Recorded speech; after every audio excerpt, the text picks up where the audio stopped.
And welcome to the 13th Annual Landon China Roundtable.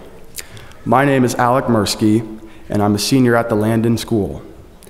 It's my privilege to serve as the president of the Landon China Roundtable.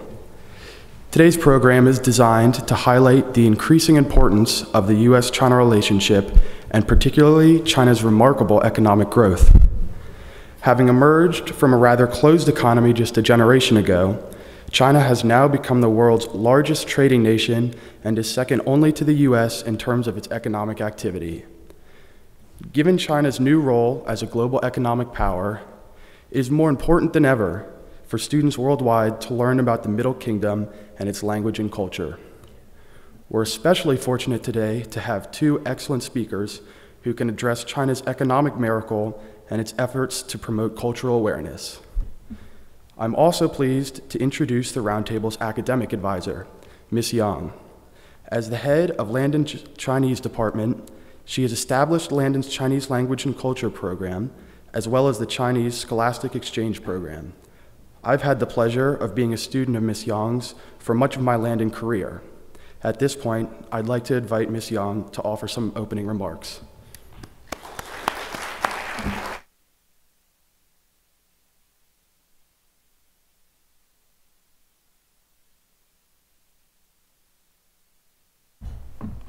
Thanks, Alec.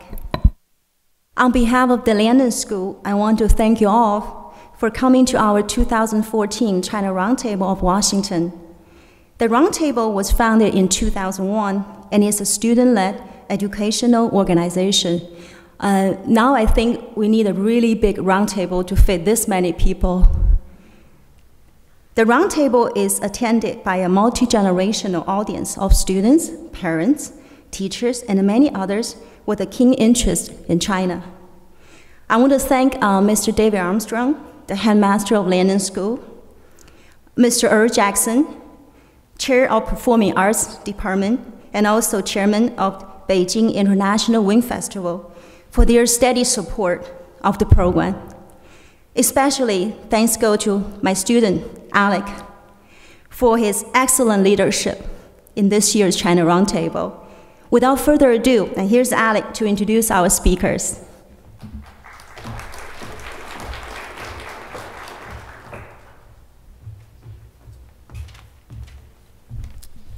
Thank you, Ms. Yang. Our first speaker, Mr. Jakob Koch-Wesser, serves as the Economic and Trade Analyst at the U.S. Economic and Security Review Commission, which provides Congress with an annual report focused on U.S.-China bilateral trade. He is a graduate of the School of Oriental and African Studies at the University of London with a bachelor's degree in Chinese Studies and East Asian History. He also received a master's degree in Regional Studies, East Asia, from Harvard University's Graduate School of Arts and Sciences. Now please join me in welcoming Mr. Koch-Wesser.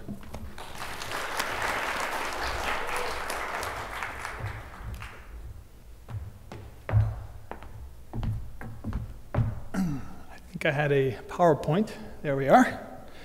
Okay, there was no test run, so hopefully this will all go as smoothly as planned.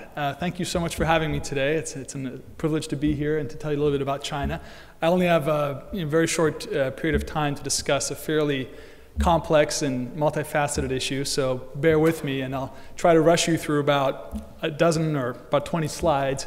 And if we have time, I think we might have some time for Q&A as well. So the subject today is China's economic challenges. Here's an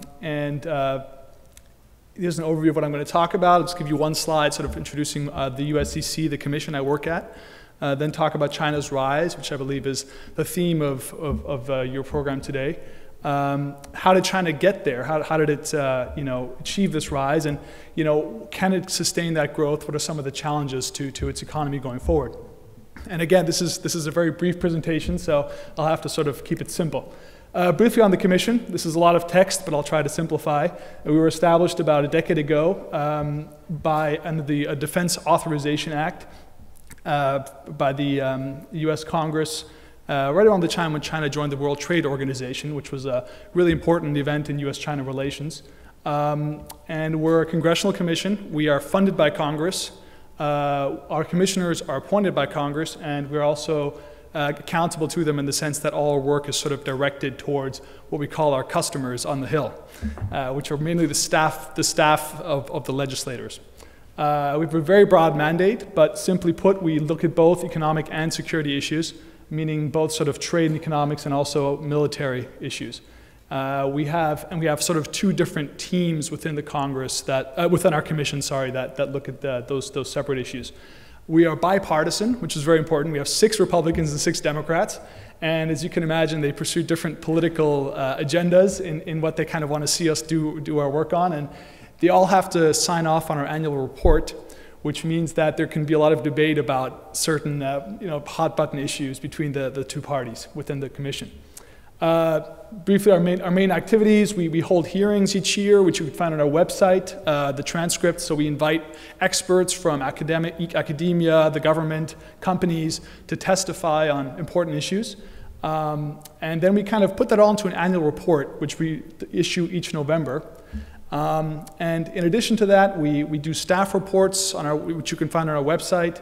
And we also do an annual trip to China, where we meet with the US Embassy, with the Chinese government officials, and journalists and companies, etc.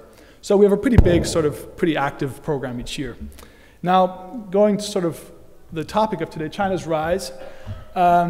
This is just sort of an initial slide to sort of show you how important China is to the world's economy today. It's obviously the second largest economy in the world, behind the United States. And in 1992 was the 9th largest, and in 2002 the 6th largest, behind France. So that just shows you how rapidly China has grown. It is obviously the leading manufacturer and exporter, I think, as Alec mentioned as well. And at present, it still has the world's largest pool of workers, consumers, and web users, which is obviously very important for both the things that we produce and things we consume. So it's a big player. And I think it should be pointed out that China is also the world's most voracious consumer of food. It accounts for about half the world's pork consumption. So I think 1 in every 2 pigs who eat in the world are eaten in China. And as of very recently, China has also surpassed the United States as the world's leading importer of oil. And it is also the world's largest energy consumer. So these are pretty impressive facts. And obviously China's growth, which you see in orange, compared to the world, which is in blue, shows you just how rapidly China has grown compared to the world average over the past decade. The growth has slowed down a bit in the last 4 to 5 years, but as you can see, it's still fairly impressive compared to the rest of the world. And that has obviously also impacted these important indicators that we economists look at.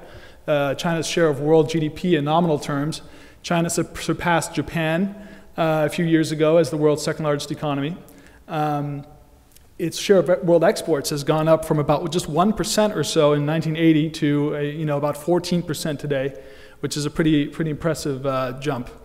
And China's share of manufacturing, similarly, it has surpassed other powers like Germany and Japan, which used to be sort of with the United States, the top manufacturers in the world, and now is really just ahead of the United States in that metric. Now, this is an interesting thing I want to show you without getting too technical. There's some debate about how large China's economy really is. In nominal terms, if you just use convert the exchange rates, it's still a lot smaller than the United States. Here, the United States is in blue, China's in red. But if you actually take relative prices in the two countries into account and inflation, some argue that China's economy is already almost the size of China's, China's economy is almost the size of the US economy and could surpass the United States very, very soon. So this is an interesting debate among economists as to what kind of measure we should be using when looking at China's economy. This shows you the Fortune 500, China's, the amount of Chinese companies in red that are part of the world's 500 largest companies has jumped pretty dramatically and is currently at about 54 companies. That was in 2010. I think it's probably even more now. And if you look back just a few decades, there was almost not a single company in there. And I think this is funny, the agriculture boom, which is an issue I'm very interested in personally. It's pretty fascinating if you look at sort of how China has caught up with the world in terms of its food and livestock production. You see on the right side the world, how it's grown in terms of, this is an index. Without getting too technical, it's a production index. But you can basically see, based on the lines, how China has caught up, the big jump that's happened since 1980 compared to the world, which has seen much more steady growth. So that's pretty impressive. And I think the amount of pigs China has is kind of one of those metrics that's really interesting. If you look at in red, the pig crop in China, and you look on the other, in blue are the European Union, the United States, Brazil, rest of the world. I mean, China's really has an amazing number of pigs, and that just shows you how much meat is consumed in that country. Now, turning to how China got there, how did China make this impressive jump? Well, I think there's definitely a feel-good story here, and it's worth telling, and you've probably heard it many times. China engineered some very impressive market reforms, beginning with Deng Xiaoping's when he took over as China's leader in the late 1970s. Labor mobility, farmers were allowed to migrate to the cities. There was some private enterprise, people could start their own private businesses. Farms were no longer collectivized as they were in the Maoist period. Deng Xiaoping also created free trade zones in the coastal regions of China to attract foreign investment and encourage trade and exports. And in the 1990s, I think people sometimes forget this, there were some very important reforms under Jiang Zemin and Zhu Rongji, the leaders at that time, reforming China's tax codes, its financial sector, its monetary policy, and probably most importantly, some of its state-owned enterprises, because the entire economy was under state ownership for a long time, and large parts of it still are, but nonetheless, in the late 1990s, there were some very important reforms separating the state from the market and creating more sort of competitive industries. And of course, as I already mentioned, the 2001 WTO accession, China lowered its tariffs on trade, signed on to many international norms regarding how markets should function and international standards. And that really helped attract more foreign investors to China and really open up the economy. Other conducive factors, of course, China's huge labor surplus. I mean, imagine a country with over 1 billion people, farmers migrating to the city, you're very quickly creating the world's largest labor force, which means the cost of production is very low compared to many other economies, and that was a huge competitive advantage. The globalization, of course, of transport, communications, things like the internet, transnational shipping with large ships and airplanes. These things really took hold right during the period when China was growing as an economy. And also the integration of supply chains. I mean, China today produces an iPhone, for instance, with parts from Japan, Korea, Taiwan, Southeast Asia. It's assembled in China, but it's really, with parts from all over the region. And that's a really fascinating process of integrating production across the regions. And I think we should also point out down there in red, consumer demand in the United States. Our economy has maybe, in many ways not developed quite as we wanted to, but nonetheless we have the world's largest consumer economy, and that demand has been very important for Chinese exports. So those are some of those factors. Attracting foreign investors, I won't dwell on this slide too long, but you'll see here in blue, to the far left there, that's China. That's its sort of annual growth of foreign direct investment in these 3 different periods. And I just want you to focus on the last decade here. You'll see the light blue bar there is the biggest of the 5. That shows that annual growth in foreign direct investment into China was higher than that same growth in the United States, Europe, and the rest of the world. So really you're seeing above average growth in foreign investment going into China compared to other regions. And again, some of these slides I've used for presentations at think tanks, so some of them are a little bit out there, and I apologize if they're a lot to handle at first. Here's also some of the issues, though, I think we need to point out. I think foul play is sort of one way to put it. I don't want to be too critical here, but I think it's important to make people aware of some of these economic issues that affect U.S.-China relations. One of them is obviously China's state-owned enterprises, which are still, play a really dominant role in certain industries, such as telecommunications, utilities, the financial sector, and get a lot of state support in terms of, access to bank loans, to certain fiscal incentives from the government. And that provides sort of unfair competition for both private companies, domestic companies out in China, and also foreign companies.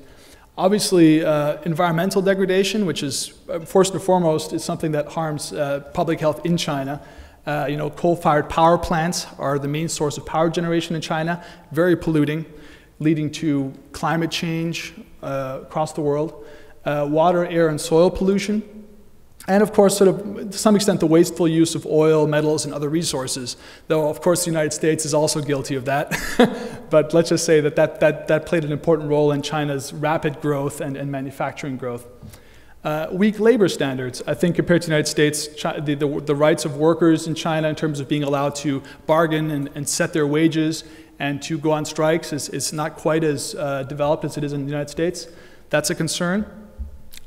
Spending on education, healthcare, the hukou reform, which you'll see there.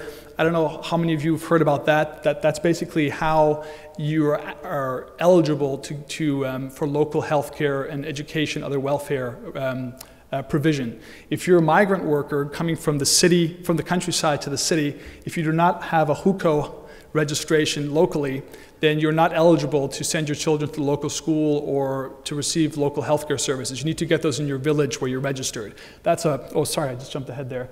That's a very big concern.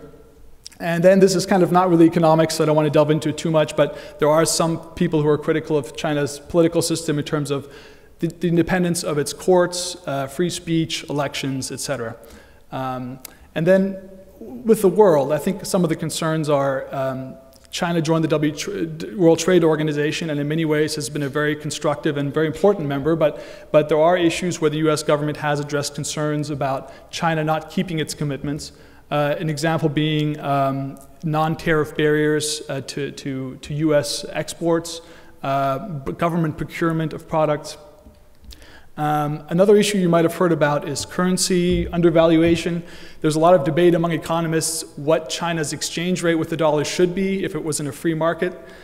Some people say it's already pretty close now to where it's supposed to be, but there are still many critics who say that China's central bank sort of takes certain measures to make China's currency too cheap, which benefits China's exports by making them more competitive than they should be. So that's a big concern that's been addressed.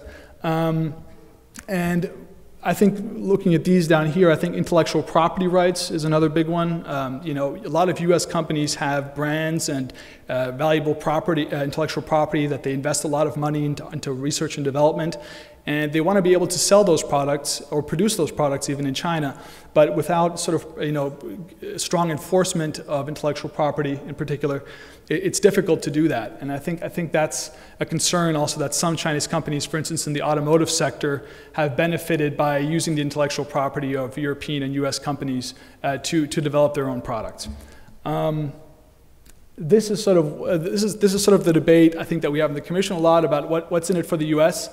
China's share of the US trade deficit has obviously gone up quite a bit over the years. You see in the top graph there.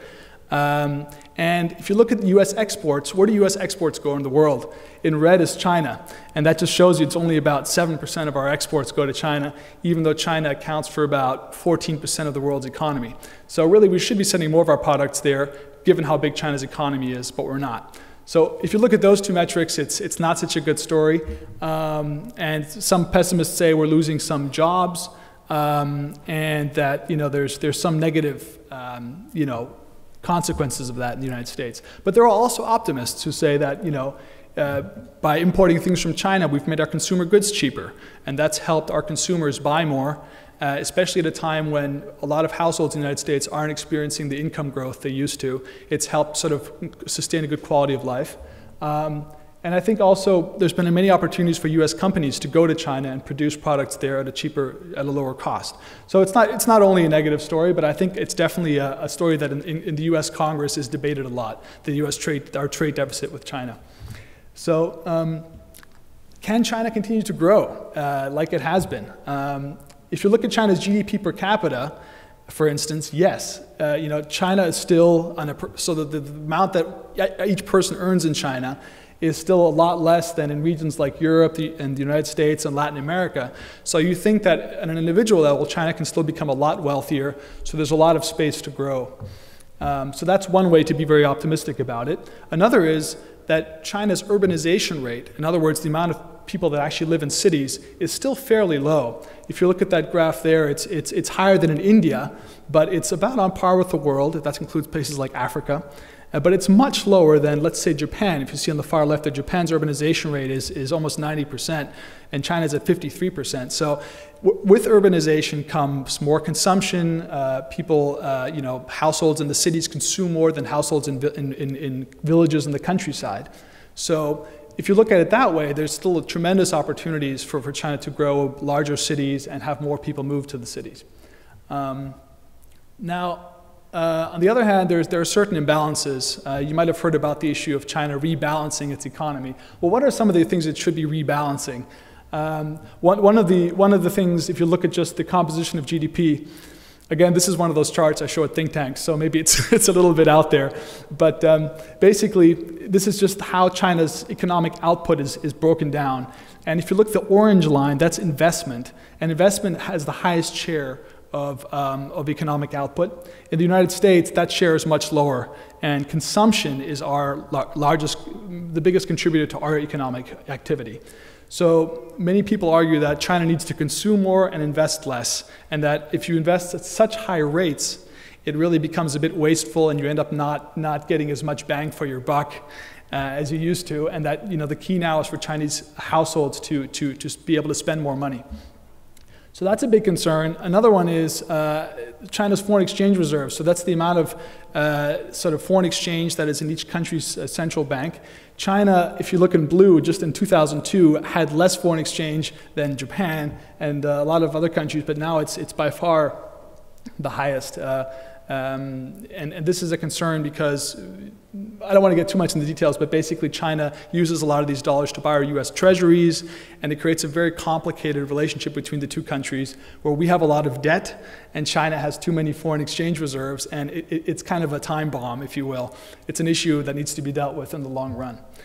China needs to reduce those reserves. State-owned enterprises, if you look in blue, that's China and the OECD, which is sort of about 20 advanced economies in the world. This is the percentage of state-owned enterprises in a given sector. Now, this is a metric that was done by Deutsche Bank, which is a big international bank. This is their estimate, and it shows that in things like banking and insurance, utilities, manufacturing, the share of state-owned enterprises in those sectors is much higher in China than in most advanced economies. So allowing the private sector to play a bigger role in China's economic activity is very important, and I think that the Chinese leadership in a recent, the third plenum, which was a very important meeting a few months ago, addressed this issue, and there's a lot of optimism now that there's going to be more private sector involvement in these sectors. But for the time being, that's still a big concern. This is, you're not supposed to look at the details still. This just gives you an impression of China's shadow banking system, which basically means that increasingly households that deposit their savings and people that take out money from the bank are doing so through very complex systems that are difficult for the government to monitor and create new risks in the economy. So if you have a lot of debt that's unaccounted for in the shadow banking system, you start having potential economic and financial instability. So this is a big concern, and this issue has been looked at very closely also by the Federal Reserve, which is concerned about China's high levels of debt. I'm wrapping up here, I'm almost done, so bear with me. Demographic imbalances, I think this is an important issue. China obviously still has the world's largest population, and right up there with India. But as you might have heard, China's population is aging. And China has had a one-child policy in place now for about 3 decades. It's recently actually relaxed that one-child policy to allow families to have more children. But nonetheless, if you look at some of these metrics, you'll see some of the effects of that one-child policy. Primary school enrollment, that's elementary schools, I believe. 1990 versus 2011, how many children are enrolled in elementary school? Now, in India, that number has gone up by 60% over those 20 years. So there's 60% more kids enrolled in elementary school in India than there were 20 years ago. But in China, that's actually gone down. It's actually declined. And it's not the only country where that's happened. It's also happened in Germany, Japan, Korea. The difference, however, is that China has a much larger population and is still has a lower income than those advanced economies. So it creates different types of problems than it would for a Germany or a Japan. The male to female ratio, this is children aged 0 to 14 in China today. There's a ratio of about 116, 17 males to 100 females. Look at the United States, it's only 105. So there's this concern that there's too many boys for each girl in China, and that could create problems for family planning and just sort of social cohesion in the future. The total fertility rate, this is a pretty interesting, this is how many children each mother has. It's pretty amazing how much it's changed. If you look at the bottom left here, in the 1950s, China had a higher fertility rate even than India, and much higher than the United States. Today, if you look at to the right, 2010 and 2015, China actually has a lower fertility rate than both India and the United States, which is pretty amazing, how few children they're having. And also, finally, the total workforce, that has an impact too. People think that China's total workforce is probably going to peak next year or the year after. And so that means after that, even though China has the world's largest workforce, it's going to continue to decline. And at the same time, the population is getting older. So each worker has to support more dependents, as they say, children and old people. And that's a big concern in terms of welfare spending and just the economy as a whole, how productive it can be if you have so many people who depend on fewer workers. So that's pretty much it. Here's my last slide. This just shows that Beijing is addressing these issues. If you look at the 12th five-year plan, I'm sure those students of China know that China puts out these fairly ambitious plans on every 5 years. The most recent one was issued in 2011 and runs through 2015, the 12th five-year plan. And these are metrics, I think, put together by Ernst & Young, this law firm. And it's kind of a nice overview. China, if you look on the top left, GDP growth, China wants to grow at a lower rate than it has been, only 7%. It wants to raise urban disposable income so households can spend more. It wants to lower energy consumption, so they use energy more sustainably. They want to raise the minimum wage so workers earn more. So I think these are very positive sort of signs of policy changes. The big question, though I'll say in closing, is whether these can be enacted and implemented sort of cohesively across this vast country, where local governments are relied upon to implement a lot of these policies, which look very good when they're on paper in Beijing. The question is when you go down to the provinces. Oh, sorry, I turned on my phone. I'm sorry about that. I thought I turned that off. I'm sorry. Okay. The question is whether China can enact these policies at the local level, especially in poor regions of China, like in the west of China, where local governments have less capacity and are quite poor and have many other issues to deal with. And thinking about whether they can reduce energy consumption or raise the minimum wage is maybe not on the top of their list. So the big question for us at the Commission is, how are these policies really enforced and enacted across the country? So I think that's it, and thank you so much for your time. I'm sorry again about the phone. Great, thank you.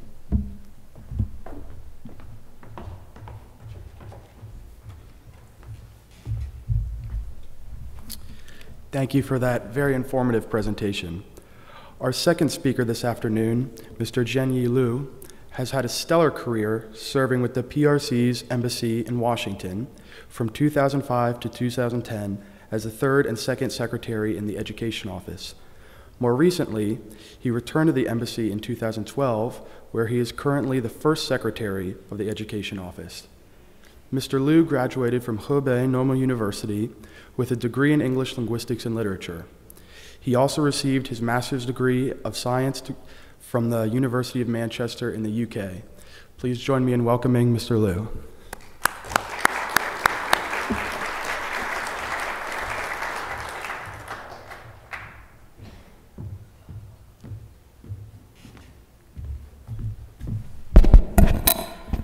Good afternoon, ladies and gentlemen. Thank you, Alex, for your kind introduction.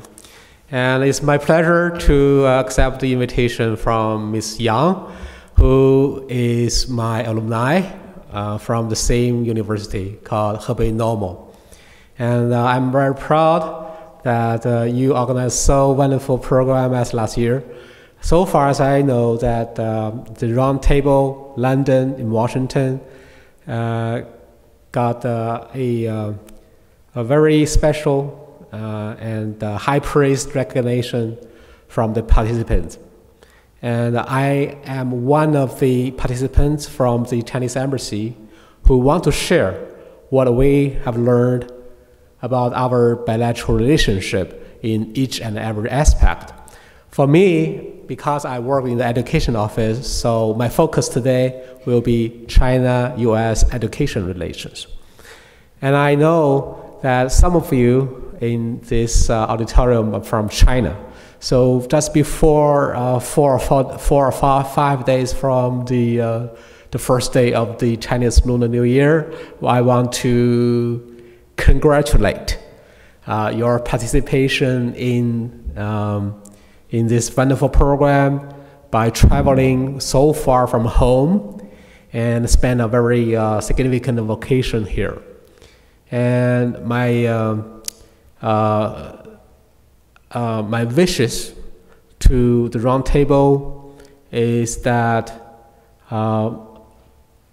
although you have not enough size of Roundtable, I do believe you have enough space and ambition to have more involved in this program in the future. And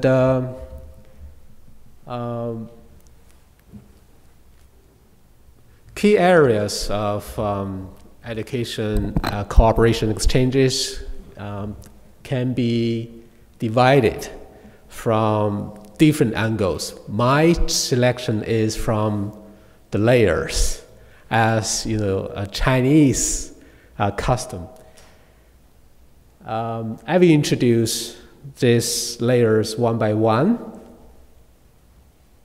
The so-called China-US high-level consultation on people-to-people exchange. The short form is CPE. This is a new and high level consultation, has only 4 years of history, but it became one of the 3 most important pillars of our bilateral relationship, including the Chinese-US strategic dialogue and economic dialogue. This is, we regard this as one of the 3 most important pillars because it covers people-to-people exchange. So you can see from the year of 2010, the first CPE took place in Beijing. So the second one in DC, and third one again in Beijing, and the latest one is in Washington DC in last November. So almost only 2 months ago. And Madame Liu Yandong and Madame Hillary Clinton, the CPE are their actually their baby.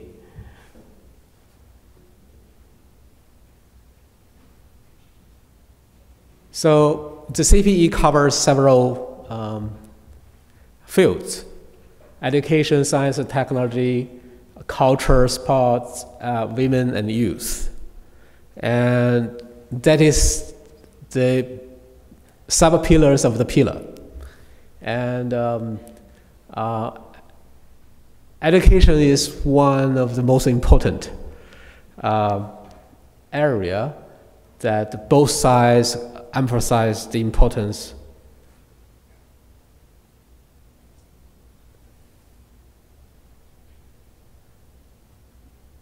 So education exchanges, again, we have seen something new in the recent years, but also something very traditional. And maybe you and your parents know and participated already. We have something new called State and Province Chief Education Commissioners Dialogue. Why? Because take for granted 10 or 20 years or 30 years ago, is this will be possible? Probably not. Why? Because US is so far ahead of Chinese education system. But recently, especially during the OECD's statistics report and reflection after the year of 2010, is when the Shanghai students show their wonderful achievements in the PISA test, the US side, including the Secretary of Education and your President and Vice President, emphasized the importance of exchanging experiences with China and some other Asian countries, including Singapore, Japan, etc., to see what happened there and why the students can get so high scores in math and reading. So after the establishment of the dialogue, both sides are very excited. Why? Because almost half of your 50 states chief commissioners learned something from their counterparts from China. And there are some basic issues. Actually, both sides are facing the same difficulty and challenges, like equality, quality, and effectiveness, something like that. And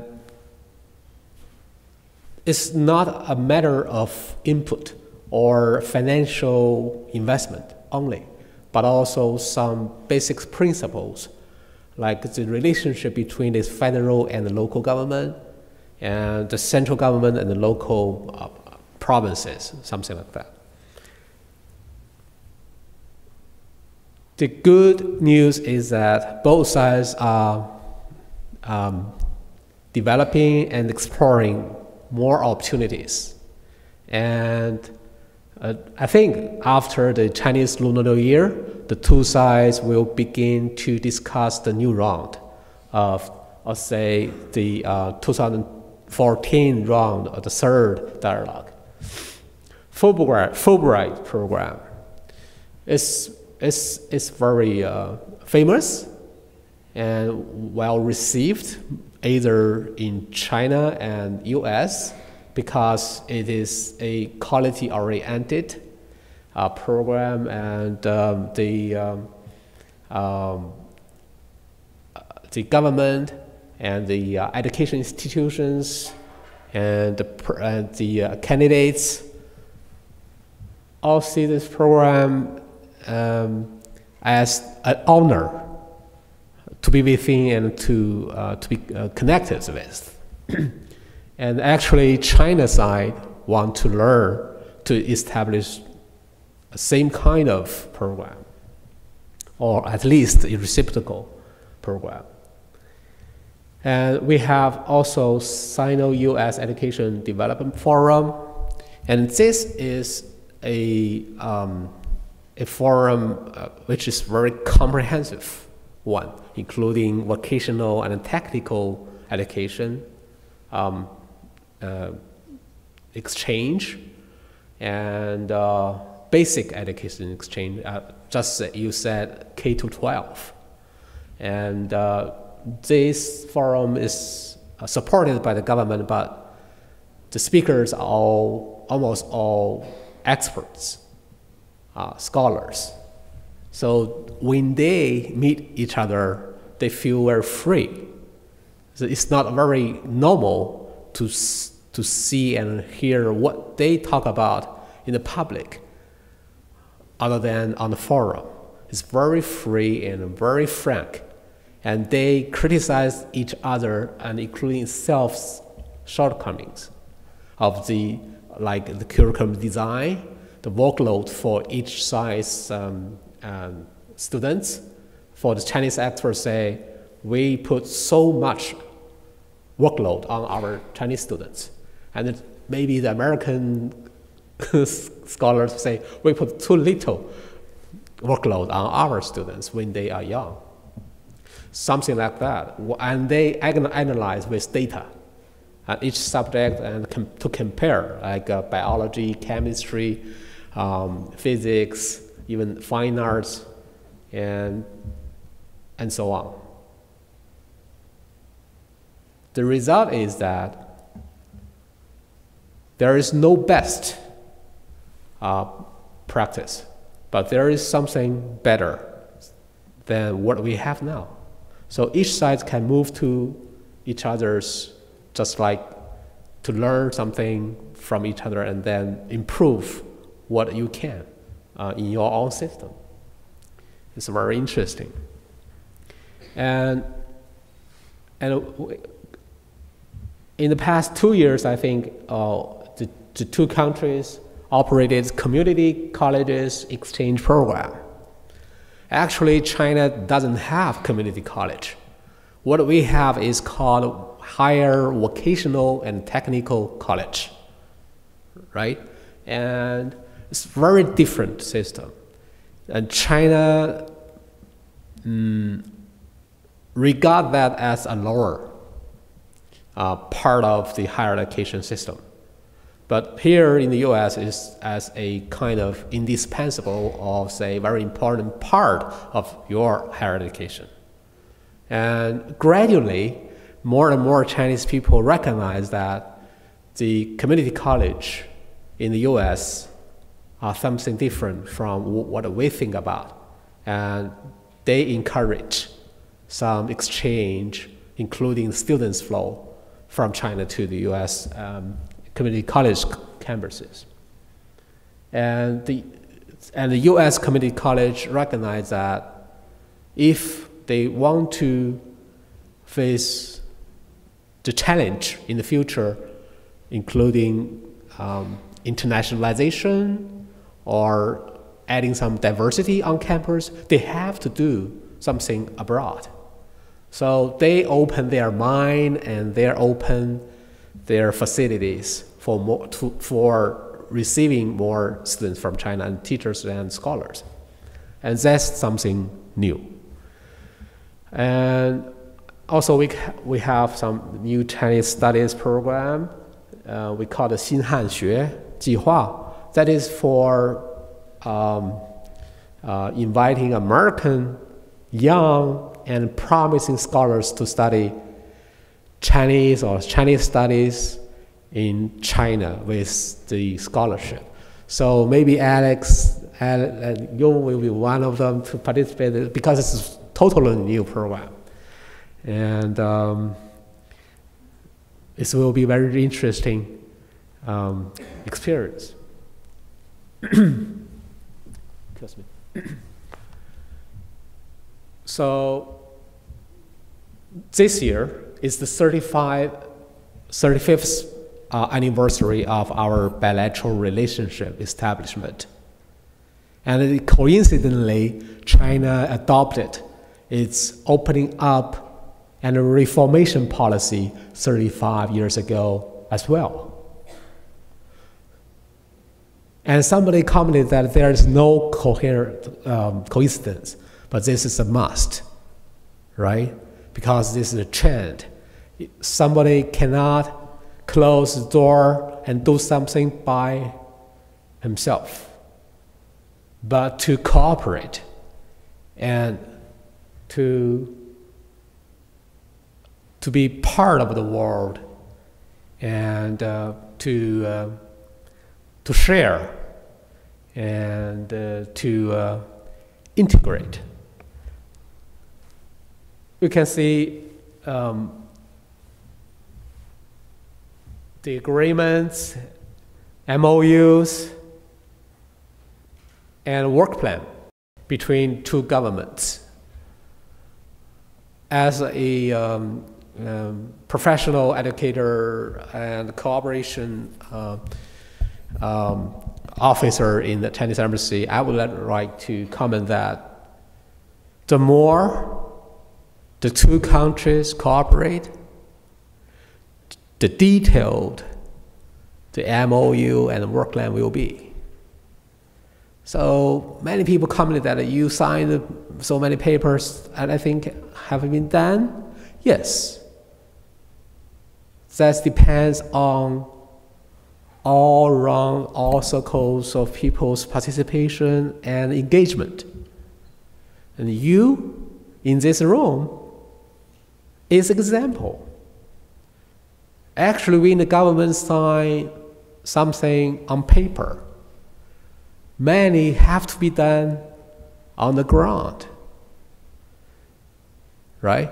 And so Ms. Yang and your teacher, your principal, of course the head of London School, Mr. David Armstrong, they all contribute. And the parents, like Alex's father, my friend Richard, and even your mom contributed. And this is not a one-time input. This is a long-term involvement. And I believe that in the future, 5 years, or 10 years, 15 years, 20 years, even 50 years, we will see something unexpected, something we cannot imagine, and it will be positive. And this is the picture of the signing of the first work plan.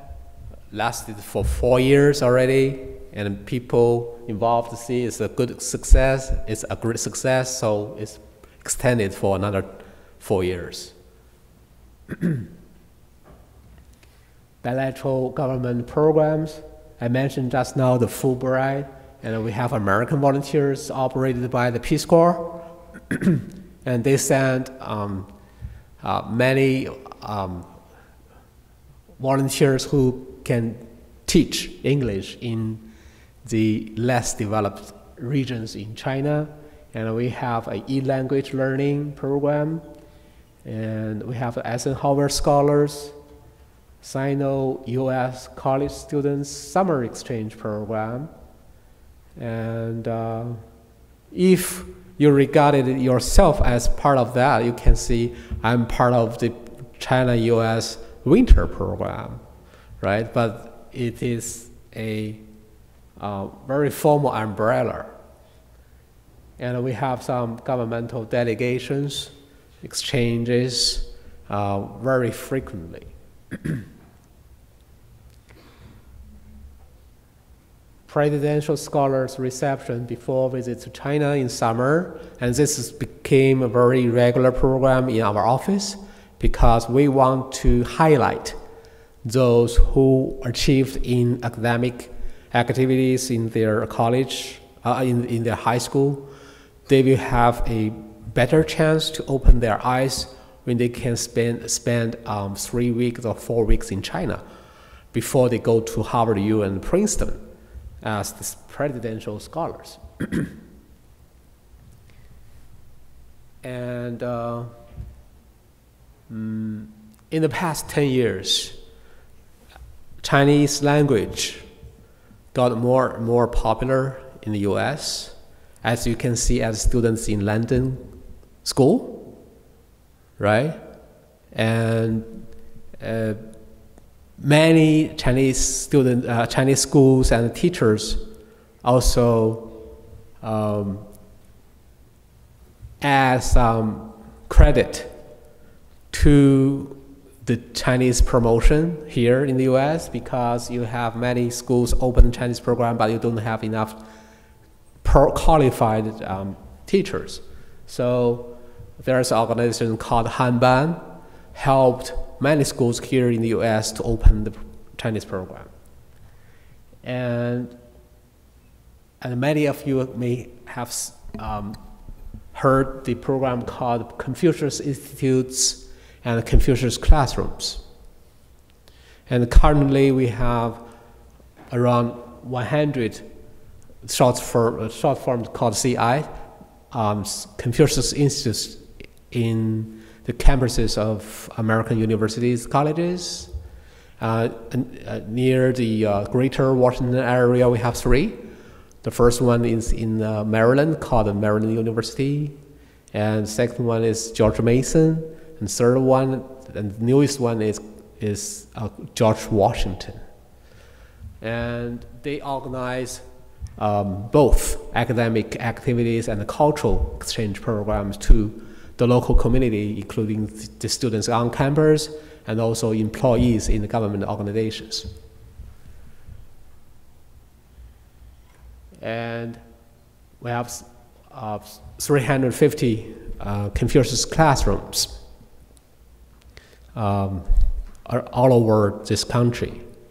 And the classroom, Confucius classroom, is at the level of high school or K-12.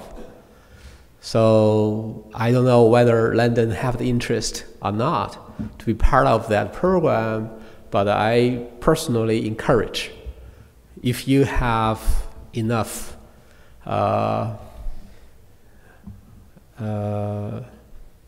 consideration, you have a very good foundation and potential to be part of that, which will bring you more opportunities and a bigger platform to be networked with many other countries' peers. We have Chinese bridge competitions for high school and college students. And from that program in the past 8 years, I personally recognized and witnessed that although the American students say Chinese language is very difficult to study, but be confident. You perform so well, and you even got the champions for several times during the dozen competition in the finals in China, because you have the interest, you have the talent, and you have a good teacher. AP Chinese, something new, but developed very fast as well, and more than 10,000 students have already participated,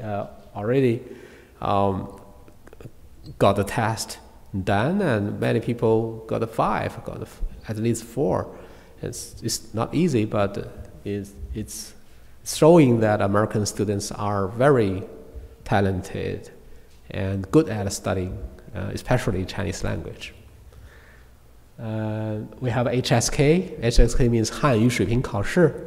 It's a Chinese proficiency test. That's like a TOEFL in Chinese.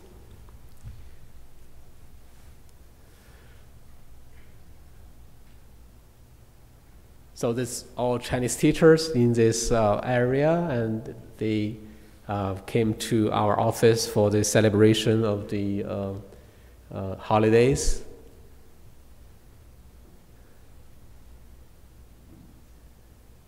So you can see in the past 10 years, the growth of the Chinese promotion here in the US is very fast and impressive, right?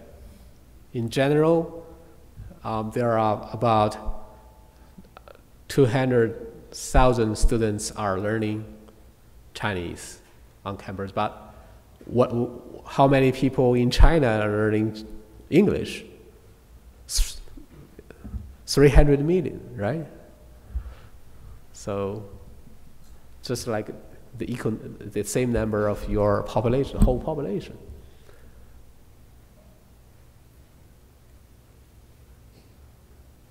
Competition.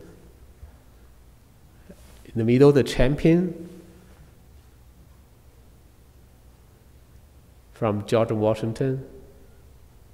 And they are international relations studies major. And after the competition and the final competition in China, and they got more opportunities to enter either in the NGOs or big companies or just branches in China.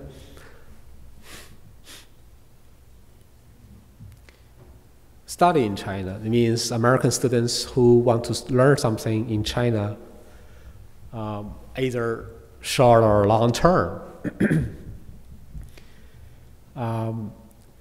The number of the data always stay 1 year later than the current. So what we have right now is that in the last year's statistics, we have 24,583 American students studying in China, which is the second largest country send students to China. The first one is Korea, South Korea. And at the same period of time, China is the largest country sending students here. So the number from the IAE Open Door report is about 240,000 students. So some of you from China as the group members this time, you may be one of them in the future to study on the American college campus, right? And that is what the government, both sides, government encouraging. The international students flow is inevitable.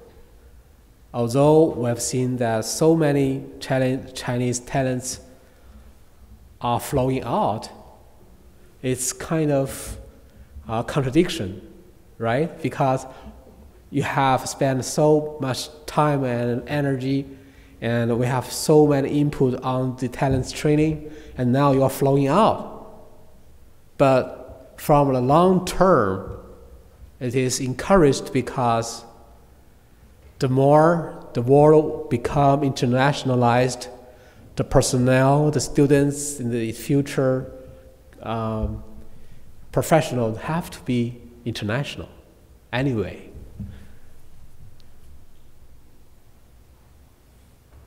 And you have maybe heard that there's a program called 100,000 Strong Initiative, announced by President Obama when he visited China at the end of 2009. So 4 years passed so quickly already, and how many of American students go to China? 68,000 in the past 4 years. And of course, these 68,000 students are not purely supported by the American government, because the American federal government did not invest even a single penny in that initiative, because we have different structure of fundraising, right? When say China want to invite some students from abroad with Chinese government scholarship, it is a government fund. But the initiative here called 100,000 Strong will be fundraised and supported by the private sector. And the public sector will help to coordinate the private sector to donate money. And then it's still processing. And maybe some of you from the American students, you can get some benefit from that initiative in the future.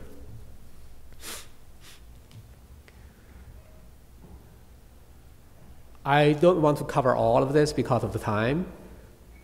Yeah, but we can see some growing programs at different levels: universities, cities, states and provinces, schools, lab-to-lab, seminars, and even teaching materials and joint ventures. And I want add one thing more. For the joint venture, for example, take the joint venture example. Many parents in China want their children to have a better or higher quality education, including international elements. So if the London school, take for example, want to open a branch in China somewhere in Shanghai or Guangzhou, it will be welcome, right? But it depends how ambitious you are, and how ambitious you want to be an international school, not only to serve the local community, but also somewhere else, including China. And in that way, you may invite more talented people, either a student or scholar or teacher or principal, to share what they have got in their teaching and learning experience in China. Right. Thank you.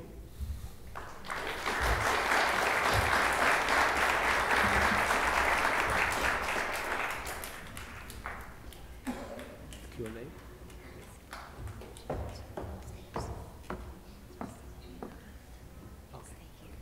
Well, thank you, Jiang Yi.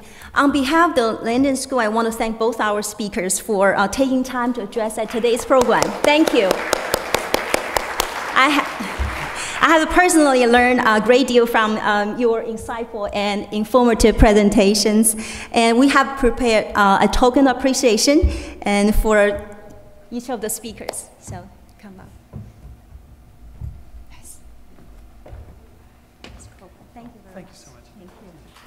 Thank you. That's right. Thank you.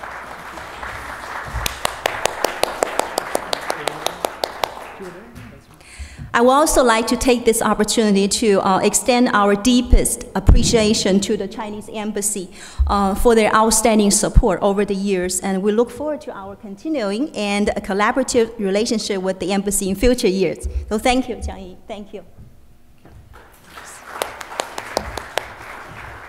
Every year, the China Roundtable takes place during Landon's Scholastic Exchange Program, which was founded in 1996. This exchange program has, over the years, brought over 350 intelligent and talented students and teachers from our partner schools in Beijing, Chengdu, and Shanghai, and to Landon and Houghton Arms, our sister school in Bethesda. It provides many interesting and fun experiences for American students curious about life in China. And thanks to all of our host families from both Landon and Houghton, we have 20 visiting students and teachers with us today. And they're right there sitting among us. Let's give a round of applause to welcome them to the United States. Welcome, guys. So in the next few minutes, and we will have a chance to enjoy a variety of cultural performances they put together for us. And we will start with a flute solo by Qian Yunji from Beijing. The tune he will play is called Jasmine Flower, 茉莉花, a very popular Chinese folk song. Let's welcome Bill. There you go.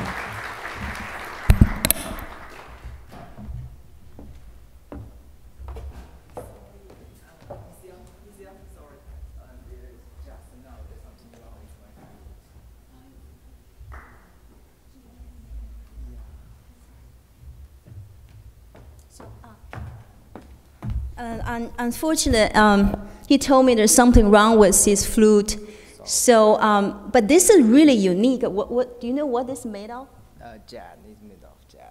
It's a jade. It's a kind of jade. So it's really precious. So that's okay. So, sorry, we can't. Well, maybe in the future. That means you have to come back next year, perform for us, right?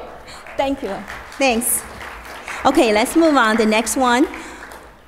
Next, He Yizhuang from Beijing will perform a popular Chinese folk dance called 孔雀飞来, Chinese peacock dance.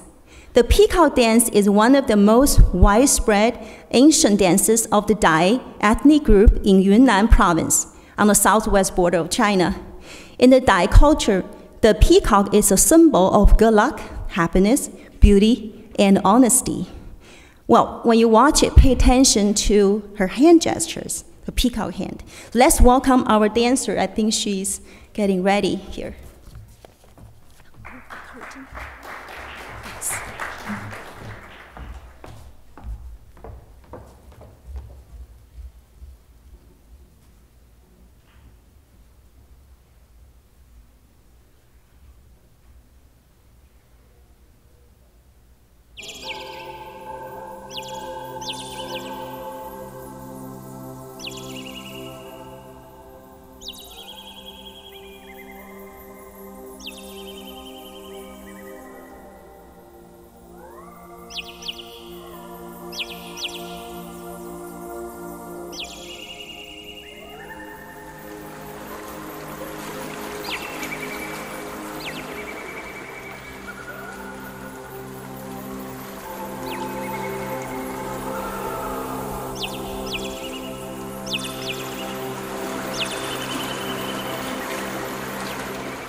Next, Xu Zhan from Shanghai and Guo Haorui from Chengdu will present a violin and piano performance called 新春乐, Joyful New Year.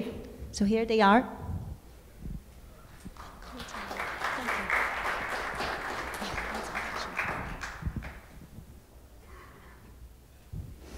I think that the tune they're going to play is very suitable for this occasion.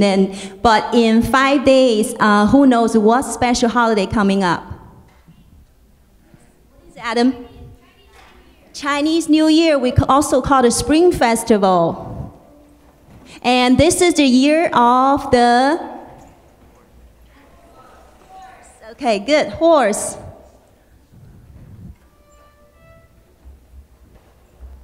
Let's welcome our performers.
thank you guys for bringing us such a joyful performance, and I hope 2014 is a joyful year for everybody.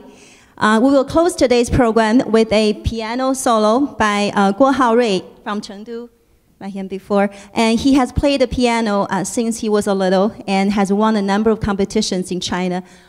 So what are you going to play for us? It's a tune called 春舞 Spring Dance. It describes the joy of people living in Xinjiang province when they celebrate the arrival of spring. And so, yeah. From Chengdu.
Thank you for wonderful performance.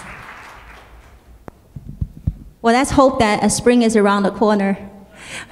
Let's give a round of applause to all of the performers for their outstanding performances. Thank you, guys. All right, we hope that you enjoyed today's program, and happy Chinese New Year. In Chinese, we say 新年快乐. Can you all say 新年快乐? Good job. Just a reminder, if you would like to be on our email list about Chinese programs and did not have a chance to sign up earlier, please feel free to do so. Also, if you're interested in going to China this summer, make sure you grab the Landon China Summer Program in the lobby. Finally, I would like to extend a very special thank you to the Embassy for their continued support, and a personal thank you to Ms. Yang for her years of dedication to the Roundtable and to all of the Chinese language students here at Landon. It is a pleasure learning Mandarin from you over the years. Xie xie. And here's a personal token of my gratitude for your years of service. Oh, so sweet. Thank you. I'm so proud of you. Thanks. And on the behalf of Landon, I would like to wish everybody a happy Chinese New Year and all the best in the Year of the Horse. Thank you. Thank you for coming. Thank you.